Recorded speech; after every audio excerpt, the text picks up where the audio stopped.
Dalam nama Bapa dan Putra dan Roh Kudus. Amin.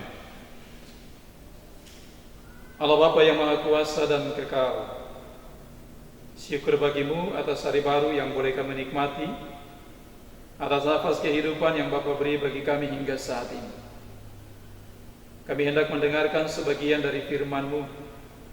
Utuslah Roh Kudus-Mu memenuhi seluruh diri kami, agar kami mampu memahami kebenaran firman-Mu dan mampu juga untuk melakukannya di dalam kehidupan kami. Demi Kristus Tuhan dan pengantara kami. Amin. Tuhan bersamamu dan bersama rohmu. Inilah Injil suci menurut Matius.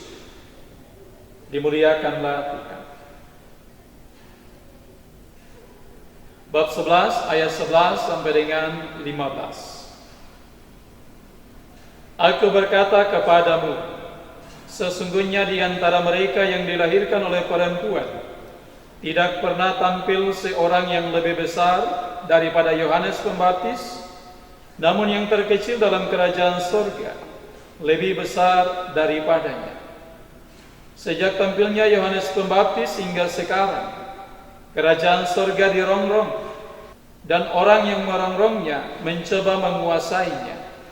Sebab semua nabi dan kitab Taurat bernubuat hingga tampilnya Yohanes. Dan jika kamu mau menerimanya, ialah Elia yang akan datang itu.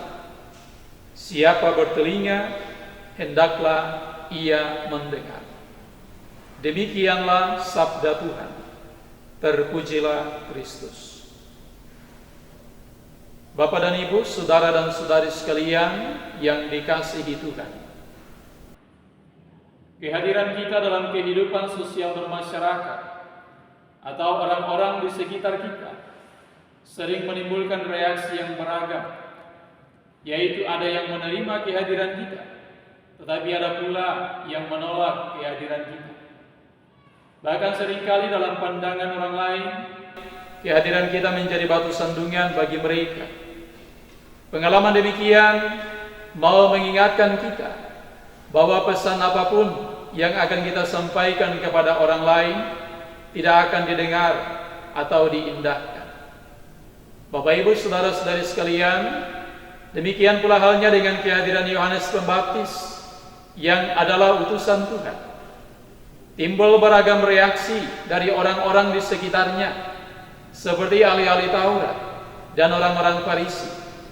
Padahal yang dibawa Yohanes Pembaptis adalah kabar gembira, kabar sukacita. Dikatakan dalam Injil suci bahwa kerajaan surga dirongrong dan orang yang merongrongnya mencoba menguasainya. Yang mesti disadari oleh ahli-ahli Taurat dan orang-orang Farisi adalah kehadiran Yohanes Pembaptis sudah jauh sebelumnya disampaikan atau dinubuatkan dalam semua kitab para nabi dan kitab Taurat.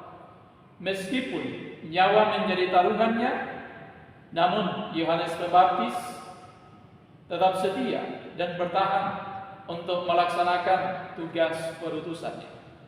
Bapak dan Ibu, saudara dan saudari sekalian yang dikasihi Tuhan, panggilan kita sebagai orang Kristen adalah diutus untuk menjadi saksi cinta kasih Allah di tengah dunia. Diutus untuk melaksanakan kehendak-kehendak Allah di tengah dunia. Barangkali tugas ini tidaklah mudah, tidak diterima atau ditolak, itu pasti. Tetapi setia dan bertahan itu adalah pilihan. Apakah tantangan yang kita alami dalam melaksanakan kehendak Allah membuat kita tetap setia dan bertahan, ataukah menyerah dan mundur? Belajarlah dari Yohanes Pembaptis yang tetap setia dan bertahan dalam kondisi apapun demi mewujudkan rencana Allah di tengah dunia. Semangat ini yang perlu dimiliki oleh setiap pengikut Tuhan, bahwa kekristenan itu sama dengan atau identik dengan penderitaan. Dan menjadi pengikut Kristus berarti siap untuk menderita.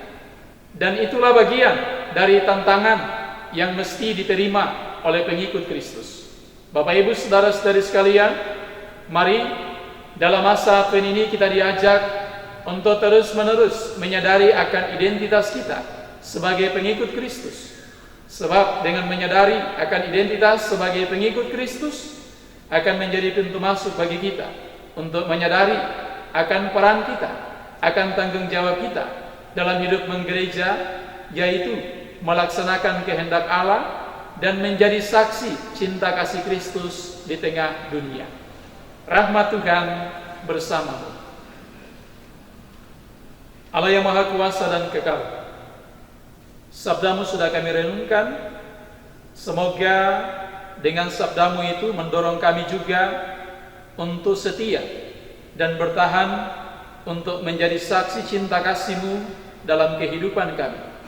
Untuk setia dan bertahan melaksanakan kehendak-kehendak-Mu itu dalam kehidupan kami. Kami menyadari bahwa tugas ini tidaklah mudah, tetapi kami percaya akan pendampingan dan penyertaan Tuhan bagi kami, agar kami tetap setia dan bertahan untuk melaksanakan kehendak-kehendak Tuhan. Kuatkanlah kami ya Tuhan untuk melaksanakan tugas ini. Demi Kristus Tuhan dan pengantara kami. Amin. Tuhan bersamamu dan bersama rohmu. Semoga Allah yang Maha Kuasa memberkati saudara sekalian, keluarga saudara sekalian, Bapa dan Putra dan Roh Kudus. Amin.